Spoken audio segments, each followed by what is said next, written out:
আসন্ন জাতীয় সংসদ নির্বাচনকে ঘিরে নতুন করে সরব হয়ে উঠেছে দেশের অন্যতম বৃহৎ রাজনৈতিক দল বিএনপি।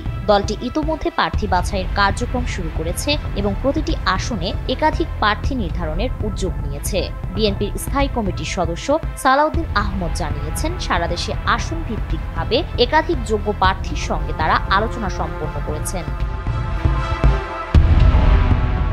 সোমবার যুব দলের ৪৭তম প্রতিষ্ঠা বার্ষিকী উপলক্ষে বিএনপির প্রতিষ্ঠাতা শহীদ প্রেসিডেন্ট জিয়াউর রহমানের সমাধিতে ফুল দেওয়ার পর সাংবাদিকদের সঙ্গে আলাপকালে সালাউদ্দিন আহমদ বলেন, বিএনপি এবার আরও পরিকল্পিতভাবে নির্বাচনী প্রক্রিয়ায় অংশ নেবে। উল্লেখ্য যে ২০১৮ সালের একাদশ জাতীয় সংসদ নির্বাচনে দলটি একাধিক প্রার্থী মনোনয়ন দিয়েছিল, যাদের মধ্যে কেউ কেউ প্রার্থিতা বাতিলের মুখোমুখি হলেও বিকল্প প্রার্থী থাকায় আসনগুলো শূন্য হয়নি। এবারও একই কৌশল বজায় রেখে প্রতিটি আসনে শক্ত অবস্থান ধরে রাখার প্রস্তুতি নিচ্ছে বিএনপি।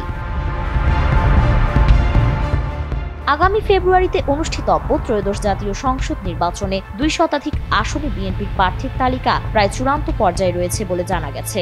দলটির স্থায়ী কমিটির পরবর্তী বৈঠকে এই তালিকা অনুমোদন পাবে। তবে শোনা যাচ্ছে জোট রাজনৈতিক কারণে কিছু আসন অন্য দলের জন্য ছেড়ে দিতে হতে পারে দলটিকে।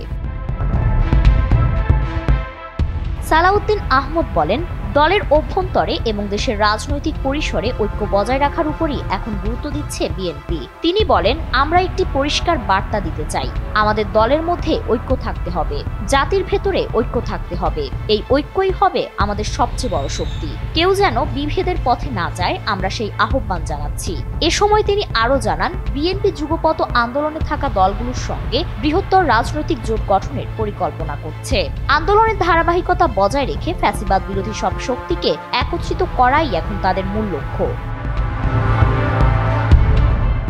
বিএনপির এই সক্রিয় নির্বাচনী তৎপরতা এখন রাজনৈতিক মহলে আলোচনার কেন্দ্রবিন্দুতে রয়েছে। নীতি নির্ধারকদের মতে একাধিক প্রার্থী রাখার কৌশল বিএনপিকে মাঠে সংগঠিত রাখবে এবং দলীয় কর্মীদের মনোবল বাড়াবে।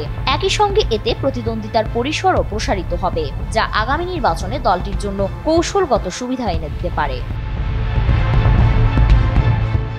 ফারিন রহমান প্রীতি, এনপিবি।